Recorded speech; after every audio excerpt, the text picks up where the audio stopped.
दिल्ली की Rouse Avenue court इस मामले में बहुत चर्चित और हाई प्रोफाइल है कि देश के कई बड़े बड़े पावरफुल नेताओं के केस इसी कोर्ट में चल रहे हैं। सोनिया गांधी, राहुल गांधी, लालू यादव, राबड़ी देवी, तेजस्वी यादव। सोचिए, ऐसे ऐसे लोगों के केस जिस कोर्ट और जज के सामने हो, उसकी क्या प्रोफाइल होगी। राउज एवेन्यू कोर्ट को कोर्ट कचहरी की भाषा में निचली अदालत या जिला अदालत बोला जाता है। अगर फरियादी को इस कोर्ट से मन मुताबिक न्याय ना मिले तो वो हाई कोर्ट जा सकता है, सुप्रीम कोर्ट जा सकता है।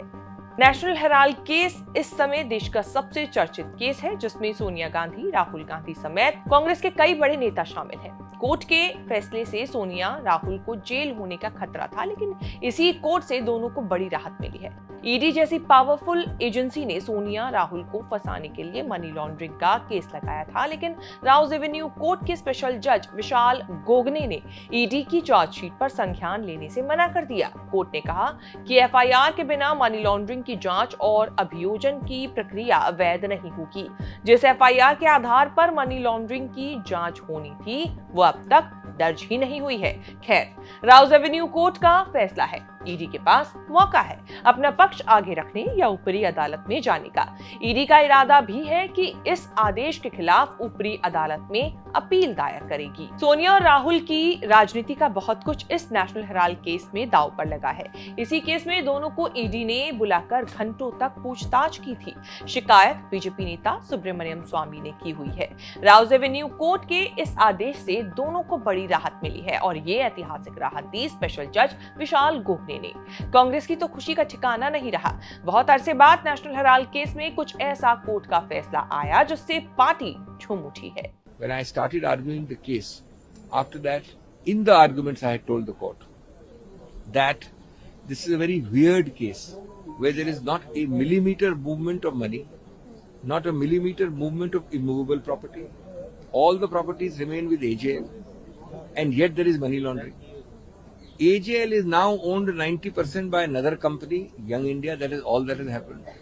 Not-for-profit companies are made every time to make one company debt-free. Every corporate in India is doing it. To make my company debt-free, I can have a transfer of shares. But Young Indian company is a very remarkable company. It's a not-for-profit company where all the directors, Kharge ji, Sonia ji, late Motilal Vora ji, etc., not one of them can get 1 paisa dividend, even if they want to give a dividend. They can get no profit. They can get no dispersal. They get no car, building, staff, nothing. And there is money laundering. So today the judgment is significant because cognizance is the lowest form of dealing with a case. It is very easy to take cognizance of a case. It means that the case is not worth taking cognizance of. And here you see the amount of the halla gulla shor machaya hai. BJP has made a superstructure of exaggeration. Vishal Gogane supreme court या high court के जज नहीं है, लेकिन देश के चर्चित जज बन चुके हैं। इनकी अदालत में लालू राबड़ी परिवार के एक नहीं 4 केस चल रहे हैं। IRCTC घोटाला, नौकरी के बदले जमीन घोटाले के केस भी शामिल हैं। राबड़ी देवी ने जज विशाल गोगने के खिलाफ कोर्ट में याचिका लगाई थी। राबड़ी की ओर से मांग की गई कि उनके और परिवार के लोगों के चल रहे मामले को किसी और जज की कोर्ट में ट्रांसफर किया जाए। राबड़ी देवी ने जज विशाल गोगने की विश्वसनीयता पर सवाल उठाते हुए पक्षपात के आरोप लगाए हैं। आरोप लगाया कि जज 2026 में किसी भी तरह फैसला सुना देना चाहते हैं। लालू राबड़ी के खिलाफ जांच कर रही सीबीआई ने राबड़ी की मांग और आरोपों का कड़ा विरोध किया। कहा कि राबड़ी देवी जज और न्यायपालिका को नीचा दिखाने की कोशिश कर रही है। सीबीआई ने जज विशाल गोगने का बचाव किया कि वो कोर्ट की तय प्रक्रिया का ही पालन कर रहे हैं।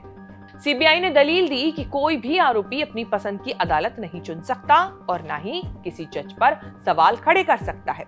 अभी ये फैसला होना बाकी है कि आगे भी जज विशाल गोगने केस सुनेंगे या नहीं। ईस्ट डिस्ट्रिक्ट कोर्ट दिल्ली की वेबसाइट के मुताबिक जज विशाल गोगने राउज एवेन्यू में पोस्टेड एडिशनल सेशंस जज 02 स्पेशल जज यानी कि NDPS हैं। इनकी व्यक्तिगत जीवन या इनके करियर के बारे में ज्यादा जानकारी नहीं है, लेकिन जज के तौर पर उन्होंने 1-2 नहीं ढेर सारे सुपर VIP केसेस सुने हैं और सुन भी रहे हैं। दिल्ली में केजरीवाल सरकार के पावर मिनिस्टर सत्येंद्र जैन, दिल्ली की CM रही आतिशी के कोर्ट केसेस भी जज विशाल गोगने के सामने आई। सत्येंद्र जैन को जज विशाल गोगने ने जमानत दी। आतिशी पर मानहानि का केस भी रद्द किया। अप्रैल में भी जज विशाल गोगने चर्चा में आए थे जब उन्होंने कोर्ट स्टाफ से किए गए बर्ताव के लिए एक वकील को फटकारा था। कहा था कि उनके स्टाफ को भी वही सम्मान मिलना चाहिए जितना जज को मिलता है। कोर्ट कचहरी की इस रिपोर्ट में इतना ही। इस रिपोर्ट को लेकर आपकी क्या राय है, कमेंट करके जरूर बताएं और इस तरह की खबरें आगे भी देखने के लिए बने रहें न्यूज़ तक के साथ।